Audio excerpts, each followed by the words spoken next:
Hello friends, नमस्कार आप सभी को। जैसा कि मैंने पहले आपको बताया था कि मैं जो कंटेंट दूंगा उसमें सूजस के बारे में मैंने बताया था कि सूजस में जो चीज़ें आएंगी डेली बेसिस पे उनकी इन्फॉर्मेशन मैं आपको प्रोवाइड करवाऊंगा। तो ये मेरे जो वीडियो है उसमें सूजस की जो 31/3/2025 और 1/4/2025 में जो इन्फॉर्मेशन आई है सूजस में, उसके रिगार्डिंग ये वीडियो है। और इसमें मैं बताऊंगा कि मैं सूजस में क्या क्या आया है, उनको थोड़ा सा जो भी उनके बारे में इम्पोर्टेंट चीज़ है वो मैं आपके साथ साझा करूंगा। और जो जो ये वीडियोस के बेनिफिशरी रहेंगे वो ये रहेंगे कि जो वीडियो की, पटवार की और जो आने वाली राजस्थान पुलिस की जो वैकेंसी है वो लोग इन वीडियोस का लाभ उठा सकते हैं। तो आज का जो टॉपिक रहेगा वो राइजिंग राजस्थान ग्लोबल इन्वेस्टमेंट, एक तो ये टॉपिक है। दूसरा जो हमारा राजस्थान दिवस मनाया गया है जयपुर में, उसके बारे में मैं थोड़ी जानकारी दूंगा। तीसरी चीज़ गणगौर जो उत्सव मनाया गया है जयपुर में, उसके बारे में मैं आपको बताऊंगा।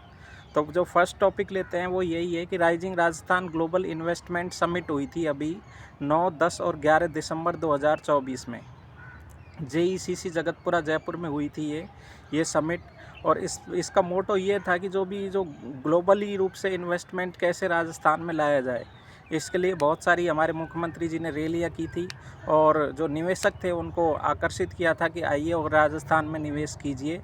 और इसमें जो राइजिंग राजस्थान ग्लोबल इन्वेस्टमेंट जो समिट हुई थी, इसमें जो 17 तो पार्टनर कंट्रीज़ थे और 15 जो पार्टिसिपेटिंग कंट्रीज़ थे।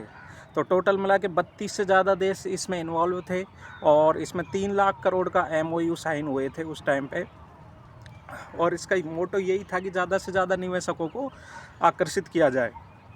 इसी के रिगार्डिंग एक राइजिंग राजस्थान इम्पैक्ट 1.0 हुआ है अभी जयपुर में। इसमें ये देखा गया है कि जो 9, 10, 11 दिसंबर को जो हमारा rising Rajasthan global investment summit हुई थी, उसके जो MOU थे वो धरातल पर कितने आए, कितने लोगों ने उसमें काम किया था। तो ये इसको देखने के लिए अभी एक वो हुआ था 1.0, वो भी जयपुर में हुआ था। उसमें भी मुख्यमंत्री जी ने पार्टिसिपेट किया। हमारे मुख्य सचिव जी जो हैं सुधांशु पंत जी, उन्होंने भी उसमें भाग लिया। और उसमें उसमें जो 3 नई नीतियां हैं, 3 नई नीतियों के बारे में भी घोषणाएं की कि राजस्थान आने वाले समय में 3 नई नीतियों पर काम करेगा, जिसमें राजस्थान लॉजिस्टिक पॉलिसी होगी 2025, Rajasthan textile and apparel policy होगी 2025 और राजस्थान डाटा सेंटर पॉलिसी होगी। ये 3 नई पॉलिसीज़ आने वाले समय में आएंगी। और जो ये समिट हुआ था उसका लक्ष्य ये था कि 2030 तक राजस्थान में $350 बिलियन की इकोनॉमी बनाना है। राजस्थान को इकोनॉमिक रूप से समृद्ध करना है और $350 बिलियन की इकोनॉमी राजस्थान के लिए बनानी है। इसमें जो मुख्य सेक्टर्स थे वो 12 थे कि 12 सेक्टर्स में निवेश करेंगे, जिसमें एग्रीकल्चर है, माइनिंग है, रिन्यूएबल एनर्जी है, टेक्सटाइल है, टूरिज्म है। कुल 12 सेक्टर्स हैं जिनमें निवेशकों को आकर्षित किया जाएगा। और जो इसकी थीम थी जो राजस्थान ग्लोबल इन्वेस्टमेंट समिट की, वो ये थी रिप्लीट, रेस्पॉन्सिबल और रेडी। मतलब राजस्थान एक परिपूर्ण है, राजस्थान एक जिम्मेदार स्टेट है और राजस्थाइन तैयार है निवेश करने के लिए और निवेशकों को आकर्षित करने के लिए। इसमें जो पोर्टल है वो राजनिवेश पोर्टल है। और इन चीज़ों की जो मॉनिटरिंग हो रही है वो त्रिस्तरीय मॉनिटरिंग हो रही है कि किस तरह से ऊपर के लेवल से नीचे तक पूरी 3 टायर सिस्टम बनाया हुआ है कि तीनों टायर पे वो पूरी चीज़ों को देखेंगे कि किस तरह से ये चीज़ें MOU जितने भी हुए हैं वो धरातल पर कैसे लाए जाएं और जल्दी से जल्दी इनको धरातल पर लाया जाए। इसमें ये लक्ष्य है कि विकसित राजस्थान, जैसे हमारे प्रधानमंत्री श्री नरेंद्र मोदी जी ने विकसित भारत का 2047 का संकल्प लिया हुआ है, उसी तरह विकसित राजस्थान का भी संकल्प हमारे माननीय मुख्यमंत्री जी श्री भजन लाल शर्मा जी ने ये लिया हुआ है कि विकसित राजस्थान भी 2047 तक बनाया जाए। और इसमें एक चीज़ ये है कि जो प्रत्यक्ष आवंटन नीति है, जो भूमि का जो आवंटन होगा वो डायरेक्ट रूप से 16 मार्च से और 30 अप्रैल तक जितने भी MOU होगा उनको डायरेक्ट भूमि आवंटन कर दिया जाएगा और उनमें ज़्यादा फॉर्मेलिटीज़ नहीं रहेंगी। तो जैसा कि मैंने बताया कि ये फर्स्ट जो हमारा डिस्कशन का टॉपिक था वो कंप्लीट हुआ। इसके बारे में दोबारा से मैं एक बार समराइज कर देता हूँ।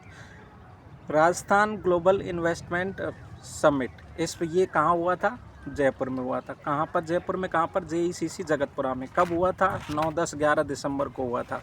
क्या मोटो था? कि राजस्थान में $350 बिलियन की इकोनॉमी बनानी है। कितने लाख के MOU हुए थे? 3 लाख के MOU। कितने पार्टनर कंट्रीज़ थे? 17 प्लस 15, 32 टोटल कंट्रीज़ थे जिन्होंने इसमें पार्टिसिपेट किया। और कितने सेक्टर्स थे? 12 विषय थे जिसमें जो इन्वेस्टमेंट है उन इन्वेस्टरों को आकर्षित किया जाएगा। पोर्टल कौन सा है इसके लिए? राज निवेश पोर्टल। ठीक है, तो इसके बारे में एक जो एक समरी दिमाग में बन जानी चाहिए कि क्या है ये और क्यों ये आयोजित किया जा रहा है। इसी के रिगार्डिंग वो 1.0 आयोजित किया गया है कि कितने जो MOU हैं उनको धरातल पर कितनों को लाया जा चुका है और कैसे क्या प्रोसेस चल रही है। दूसरी चीज़ ये है कि एक राजस्थान फाउंडेशन है। राजस्थान फाउंडेशन में क्या है कि जो राजस्थान में जो लोग नहीं रहते, बाहर रहते हैं राजस्थान से, उनमें एक भाईचारा, एक एकता, एक सौहार्द बना रहे और उसी के लिए जो नए चैप्टर्स खोले जा रहे हैं और राजस्थान लोग एकत्रित होकर और किसी भी तरह अपने स्टेट के बारे में सोचें, अपने स्टेट के बारे में, अपने स्टेट को कैसे डेवलप किया जाए, उन चीज़ों के बारे में सोचें। इसी के रिगार्डिंग जो 14 न्यू चैप्टर्स खोले जा रहे हैं, जिनमें 5 तो भारत में खोले जाएंगे और जो 9 हैं वो भारत के बाहर खोले जाएंगे। 5 जो भारत में खोले जाएंगे वो गुवाहाटी में है, भुवनेश्वर में है, रांची में है, पुणे में है और दिल्ली में है।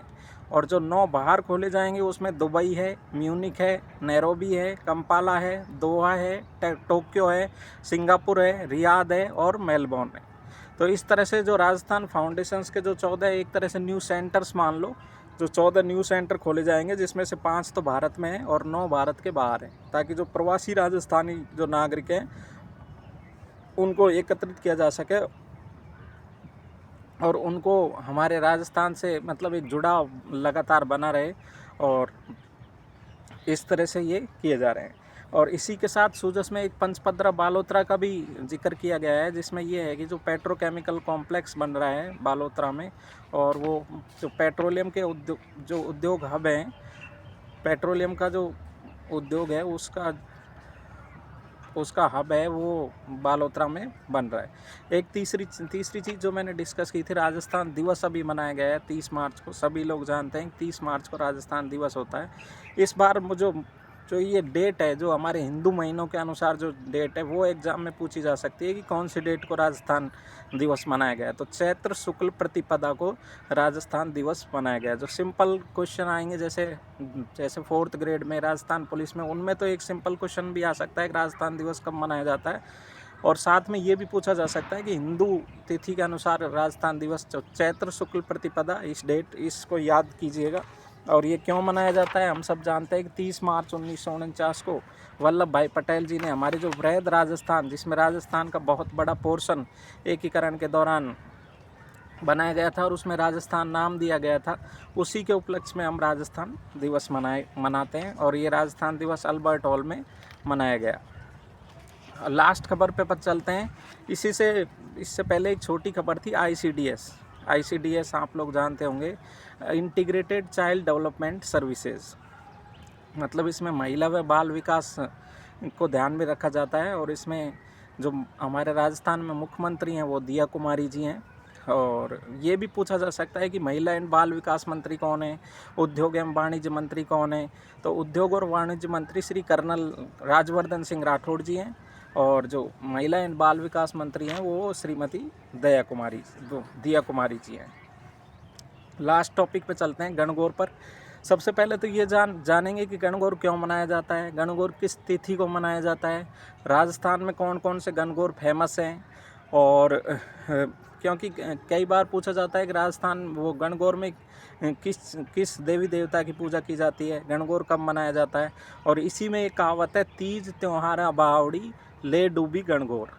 तो उसके बारे में भी हम जानेंगे, क्योंकि एक बार RS मेंस में एक ये क्वेश्चन आया था और इसमें इसका अर्थ पूछा था, लेकिन उस टाइम पे काफ़ी स्टूडेंट्स को इसके बारे में पता नहीं था।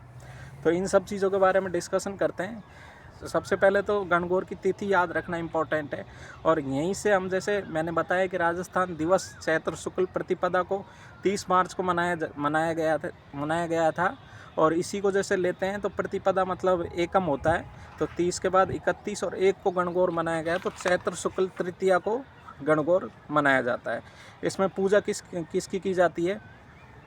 इसमें पूजा की जाती है भगवान शिव की और माता पार्वती की, क्योंकि इसमें ऐसी मान्यता है कि माता पार्वती ने कठोर तप करके भगवान शिव को अपने पति के रूप में चाहा और पति के रूप में वो मिले।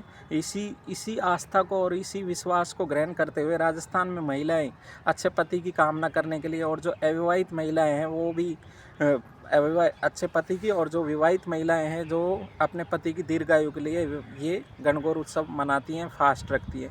और इसकी जो तैयारियां होती हैं वो होली के अगले दिन से ही स्टार्ट हो जाती हैं और लगभग 18 दिन तक ये उत्सव चलता है। और लास्ट में जो ये गणगौर उत्सव है, इसमें भगवान शिव की और माता पार्वती की गोबर से मूर्तियां बनाई जाती है और उनका विसर्जन भी किया जाता है। तो जैसा कि मैंने बताया, और इसमें जो कुछ जो गणगौर जहाँ की इम्पोर्टेंट है, इसमें गुलाबी गणगौर है जो चैत्र शुक्ल पंचमी को मनाई जाती है और वो नाथ द्वारा की फेमस है। जोधपुर में धींगा गणगौर मनाई जाती है। झुंझुनू बड़ा गांव में गणगौर का मेला मनाया जाता है। और उदयपुर में एक पिछोला झील है, उसमें गणगौर घाट भी है। तो ये मैंने गणगौर के बारे में थोड़ा सा आपको बता दिया। और साथ में जो एक पंक्ति बोली थी, तीज त्योहारा बावड़ी ले डूबी गणगौर, तो इसका मतलब ये है कि जो सावन में तीज से त्योहारों की स्टार्टिंग होती है।